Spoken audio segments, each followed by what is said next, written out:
আপনারা দেখছেন নিউজ তৎকাল 24। নমস্কার, নিউজ তৎকাল 24-এ আপনাদের স্বাগত। আপনাদের সাথে আমি পশ্মি। দেখে নিন এখনকার সংবাদ শিরোনাম। ঐতিহ্য টানা আবারও লাউগাঙে বসছে 152তম বারণী মেলা। জোর কদমে চলছে প্রস্তুতি। সামান্য বৃষ্টিতে ভেঙে পড়ল আগরতলা চিলড্রেন পার্কের গেট, অল্পের জন্য রক্ষা পথচারীরা। শান্তির বাজারে 530 জন জনজাতি মহিলাকে সুতা ও প্রশিক্ষণ সনদ প্রদান। বিয়ের কয়েক ঘন্টা আগে নাবালিকাকে উদ্ধার, বিশ্রামগঞ্জের বিয়ে আটকালো প্রশাসন। ব্যবসা গরমের পর অবশেষে স্বস্তির বৃষ্টি, বছরের প্রথম বৃষ্টিতে প্রাণ ফিরল রাজ্যবাসীর। এখন দেখে নিন বিস্তারিত সংবাদ। বছর ঘুরলে ভক্তদের অপেক্ষা, লাউগাঙের পবিত্র সঙ্গমস্থলে আবারও বসতে চলেছে ঐতিহ্যের মিলন মেলা। সে ধারাবাহিকতায় এবারও শান্তিরবাজার মহকুমার লাউগাং এলাকায় অনুষ্ঠিত হতে যাচ্ছে 152তম পুণ্যস্থান ও ঐতিহ্যবাহী বারণী মেলা। আগামী 2রা চৈত্র 17ই মার্চ মঙ্গলবার লাউগাঙে মুহুরী নদীর সঙ্গমস্থলে এ মেলার আয়োজন করা হয়েছে। এদিন সকাল 8টা থেকে 8টা 9 মিনিট পর্যন্ত পুণ্যস্নানের শুভক্ষণ নির্ধারণ করা হয়েছে বলে জানিয়েছেন মেলা কমিটির উদ্যোক্তারা। মেলাকে কেন্দ্র করে ইতিমধ্যে জোর কদমে চলছে প্রস্তুতির কাজ। আগামী 14ই মার্চ থেকে দোকানভিটি বিলি কাজ শুরু হবে। শুক্রবার মেলাকে সামনে রেখে মেলা কমিটির পক্ষ থেকে সংবাদ মাধ্যমের সামনে বিস্তারিত তথ্য তুলে ধরা হয়। প্রতি বছরের মতো এবারও এই মেলাকে ঘিরে রাজ্যের বিভিন্ন প্রান্ত থেকে বিপুল সংখ্যক মানুষের সমাগম ঘটবে বলে আশা করা হচ্ছে। ভক্তরা তাদের পূর্বপুরুষদের আত্মার শান্তি কামনায় এখানে জলদান ও পুণ্যস্নান করতে আসেন। মেলা প্রাঙ্গণে অবস্থিত মা গঙ্গার মন্দিরকে কেন্দ্র করে সমস্ত ধর্মীয় রীতি মেনে গঙ্গা পুজোর আয়োজন করা হবে। দূর দূরান্ত থেকে আগত দর্শনার্থীদের থাকার ব্যবস্থা করা হয়েছে বলে জানিয়েছেন উদ্যোক্তারা। এছাড়াও মেলাকে সামনে রেখে শুক্রবার মেলা প্রাঙ্গণে স্বচ্ছ ভারত অভিযানের কর্মসূচি পালন করা হবে। পাশাপাশি মেলা কমিটির উদ্যোগে স্থানীয় গরিব ও দুস্থ মানুষের মধ্যে বস্ত্র বিতরণের ব্যবস্থা করা হয়েছে। সব মিলিয়ে সকলের সহযোগিতায় দ্রুত গতিতে এগিয়ে চলছে লাউগাঙের ঐতিহ্যবাহী বারণী মেলার প্রস্তুতি। ব্যুরো রিপোর্ট, নিউজ তৎকাল 24। নমস্কার। আগামী 2রা চৈত্র 17ই মার্চ আমাদের লাউগাং মুহুরী নদীর সঙ্গমস্থলে 152তম পুণ্যস্থান এবং ঐতিহ্যবাহী বারণী মেলা অনুষ্ঠিত হইবে। এই উপলক্ষে আগামী 14ই মার্চ থেকে আমরা এই মেলায় যারা দোকান নিয়ে আসবেন তাদেরকে আমরা মেলা কমিটির পক্ষ থেকে দোকান বিটি বন্টনের তারিখ ধার্য করা হয়েছে এবং এই মেলায় বিভিন্ন জায়গা থেকে যে সমস্ত পুণ্যার্থী এবং দর্শনার্থী আসে তাদের জন্য আমাদের মেলা কমিটির পক্ষ থেকে আমাদের যে পরিচালনা কমিটি, এই কমিটির তরফ থেকে আমরা বিভিন্ন রকমের, যাতে কোনো ধরনের অসুবিধা না হয়, আমরা বিভিন্ন রকমের সুযোগ সুবিধা এখানে রাখা হয়েছে কমিটির তরফ থেকে।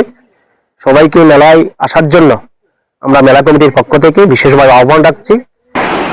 হঠাৎ সামান্য বৃষ্টিতে বিপদের মুখে পড়তে হলো পথচারীদের। অল্পের জন্য বড়সড় দুর্ঘটনা এড়ানো গেল আগরতলা শহরের চিলড্রেন পার্ক এলাকায়। শুক্রবার সামান্য বৃষ্টির মধ্যে আগরতলা চিলড্রেন পার্ক সংলগ্ন একটি প্রবেশদ্বারের গেট হঠাৎ ভেঙে পড়ে। সেই সময় পার্কের আশপাশ দিয়ে শিশু ও পথচারীদের যাতায়াত ছিল। আচমকা গেট ভেঙে পড়ায় মুহূর্তের জন্য আতঙ্কের সৃষ্টি হয়। তবে সৌভাগ্যবশত বড় ধরনের কোনো দুর্ঘটনা ঘটেনি এবং শিশু সহ পথচারীরা অল্পের জন্য রক্ষা পেয়েছেন। স্থানীয়দের অভিযোগ, গেটটির অবস্থা দীর্ঘদিন ধরে জীর্ণ ছিল। সামান্য বৃষ্টিতেই সেটি ভেঙে পড়ার নির্মাণের মান ও রক্ষণাবেক্ষণ নিয়ে প্রশ্ন উঠতে শুরু করেছে। ঘটনাটি জানাজানি হতে এলাকায় চাঞ্চল্যের সৃষ্টি হয় এবং স্থানীয় মানুষজন ঘটনাস্থলে ভিড় জমান। এদিকে ভবিষ্যতে যেন এই ধরনের ঘটনা না ঘটে তার জন্য প্রশাসনের তরফে দ্রুত প্রয়োজনীয় ব্যবস্থা নেওয়ার দাবি তুলে স্থানীয়রা। ব্যুরো রিপোর্ট, নিউজ তৎকাল 24।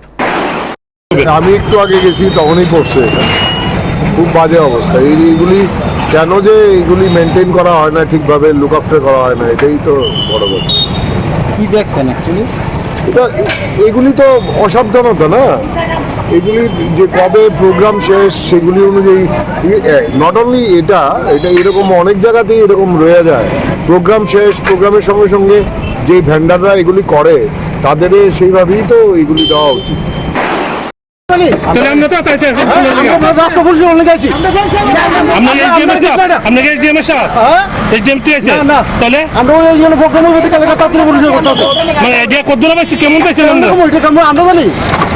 আপনারা করছেন না? এটা আমরা গেট না, এটা কার গেট? আমরা কেমনে যাবো?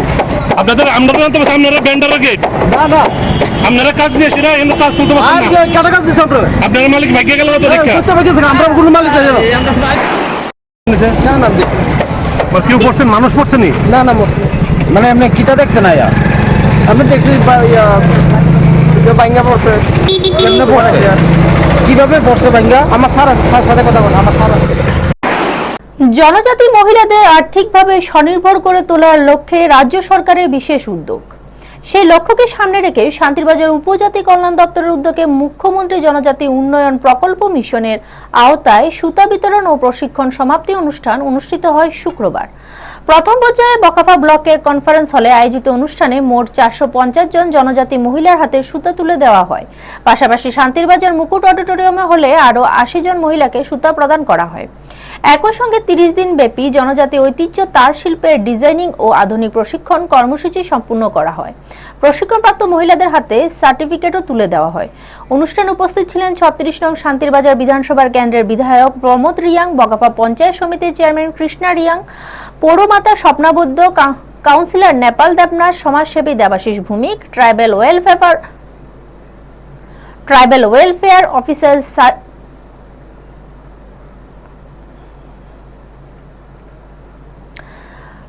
ওয়েলফেয়ার অফিসার সৈয়দ উদ্দিন আহমেদ এবং বকাফার সমষ্টি উন্নয়ন আধিকারিক মনোজ পাল সহ অন্যান্যরা। বক্তারা জানান, এই প্রকল্পের মূল উদ্দেশ্য হল জনজাতি মহিলাদের ঐতিহ্যবাহী তাঁত ও হস্তশিল্পের সঙ্গে যুক্ত করে তাদের দক্ষতা বৃদ্ধি করা এবং আর্থিকভাবে স্বনির্ভর করে তোলা। পাশাপাশি আধুনিক ডিজাইন ও নান্দনিকতার প্রশিক্ষণের মাধ্যমে তাদের উৎপাদিত পণ্যকে বাজারমুখী করে তোলার উদ্যোগই নেওয়া হয়েছে। এই উদ্যোগকে স্বাগত জানিয়ে স্থানীয় মানুষ ও উপভোক্তারা তাদের মতে সরকারি সহায়তা ও প্রশিক্ষণের মাধ্যমে জনজাতি মহিলাদের কর্মসংস্থানের নতুন সুযোগ তৈরি হচ্ছে এবং পারিবারিক আয় বৃদ্ধির পথও খুলে যাচ্ছে, যা ভবিষ্যতের এলাকায় সামগ্রিক সামাজিক ও অর্থনৈতিক উন্নয়নে গুরুত্বপূর্ণ ভূমিকা রাখবে। ব্যুরো রিপোর্ট, নিউজ তৎকাল 24। এটা এখানে এক মাস ট্রেনিং এর সবগুলো হেয়ার বানানো, এত সুন্দর, এটা সব হেয়ার বানানো এখানে যারা আছে বোঝা যায় সবাই এক্সপার্ট। তো আমি যারা ট্রেনার তাদেরকেও আমি ধন্যবাদ জানাই, কেননা 30 দিন বাড়ি ঘর ছেড়ে যায় এখানে 30 দিন তাদেরকে ট্রেনিং দেওয়ার জন্য। তো আগামী দিন আমরা আরো উদ্যোক্তা নিতে হবে, আরো বড় করে শুরুয়াত মাত্র। আগামী ট্রাইবাল ওয়েলফেয়ার ডিপার্টমেন্ট আরো বেশি সংখ্যকভাবে ট্রেনিং দেওয়ার চেষ্টা করব এবং আমরা সবাই অবগত থাকতে হবে যে ট্রাইবাল ওয়েলফেয়ার ডিপার্টমেন্ট থেকে কি কি স্কিমগুলো আছে, কি কি দেওয়া যায়, কি কি দেয় গভর্নমেন্ট, আমরা এগুলো অবগত রাখতে হবে। তো আজকে যারা এই যে সুতা যারা পাবে তোমরা নিয়ে গিয়ে এভাবে সুন্দর করে আবার বানানোর চেষ্টা করো, কোয়ালিটি মেনটেন করো। এই কয়েকটা কথা বলে আমি। বিয়ের ঘরে তখন সাজ রব, বাড়িতে শেষ মুহূর্তের প্রস্তুতি, কিন্তু সেই আনন্দমুখর পরিবেশে হঠাৎ নেমে এলো প্রশাসনের কড়া হস্তক্ষেপ। বিয়ের কয়েক ঘন্টা আগে নাবালিকা কন্যাকে উদ্ধার করে নিয়ে গেল প্রশাসন ও বিশ্রামগঞ্জ থানার পুলিশ। ঘটনাটি ঘটেছে শুক্রবার বিকেলে বিশ্রামগঞ্জ থানার অন্তর্গত বরজলা পালপাড়া এলাকায়। জানা যায়, কলমচোরা থানার অন্তর্গত বক্সনগর থেকে নাবালিকা মেয়েটিকে ছেলের বাড়িতে নিয়ে এসে গোপনে বিয়ের সমস্ত প্রস্তুতি সম্পূর্ণ করা হয়েছিল। শুক্রবার রাতে সুজন পালের সঙ্গে তার বিয়ে হওয়ার কথা ছিল, কিন্তু বিকেল প্রায় 3:15 নাগাদ চাইল্ড লাইন কর্তৃপক্ষের কাছে খবর পৌঁছায় যে বরজলা পালপাড়া গ্রামে এক নাবালিকার বিয়ে দেওয়া হচ্ছে। সঙ্গে সঙ্গে সিপাহীজলা চাইল্ড লাইন কর্তৃপক্ষ বিষয়টি বিশ্রামগঞ্জ থানাকে জানান। এরপর থানার পুলিশ বাহিনী ও চাইল্ড লাইন প্রতিনিধি নিয়ে নববর্ষ সুজন পালের বাড়িতে অভিযান চালায়। সেখানে পৌঁছে মেয়েটির বয়স সংক্রান্ত নথিপত্র পরীক্ষা করে পুলিশ ও চাইল্ড লাইন কর্তৃপক্ষ নিশ্চিত হন যে তার বয়স এখনো 18 বছর পূর্ণ হয়নি, অর্থাৎ সে নাবালিকা। পরিস্থিতি বুঝে দ্রুত মেয়েটিকে সেখান থেকে উদ্ধার করে গাড়িতে তুলে নিয়ে যাওয়া হয় সিপাহীজলা ওয়ান স্টপ সেন্টারে। পুলিশ ও চাইল্ড লাইন কর্তৃপক্ষকে দেখে মেয়েটি কান্নায় ভেঙে পড়ে এবং কান্না করতে করতে প্রায় অজ্ঞান হয়ে পড়ার উপক্রম হয়।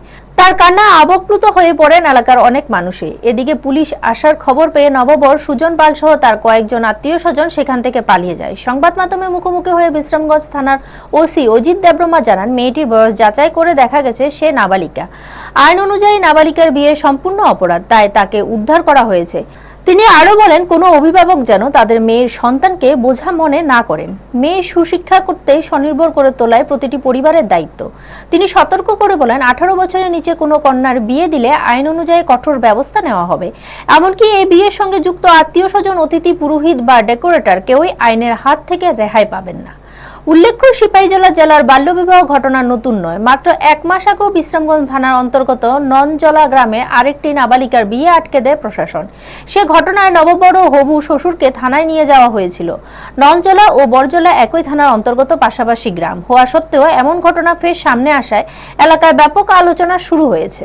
ব্যুরো রিপোর্ট, নিউজ তৎকাল 24। কি হয়েছে বরজলা পালপাড়া গ্রামে?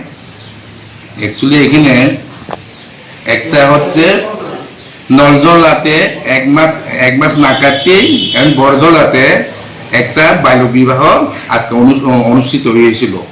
তার সঙ্গে খবর পাওয়া মাত্র আমি, এরপরে আমাদের স্টাফ থানার বিশ্রামগঞ্জ থানার, এরপর হচ্ছে চাইল্ড হেল্পলাইন কর্তৃপক্ষের সাহায্যে আমরা ওই ঘটনাস্থলে যাই। সেখানে আমরা বাল্য বিবাহকে আমরা রুট করি।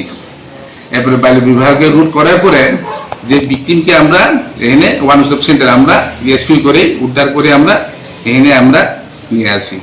কিন্তু মেন কথা হচ্ছে আমি জনগণ প্লাস গার্জেনকে আমি একদম পুরো কঠোর বার্তা দিতে চাই, যাতে বাল্য বিবাহ 18 বছর পূর্ণ না পর্যন্ত যাতে বিবাহ না দেয়।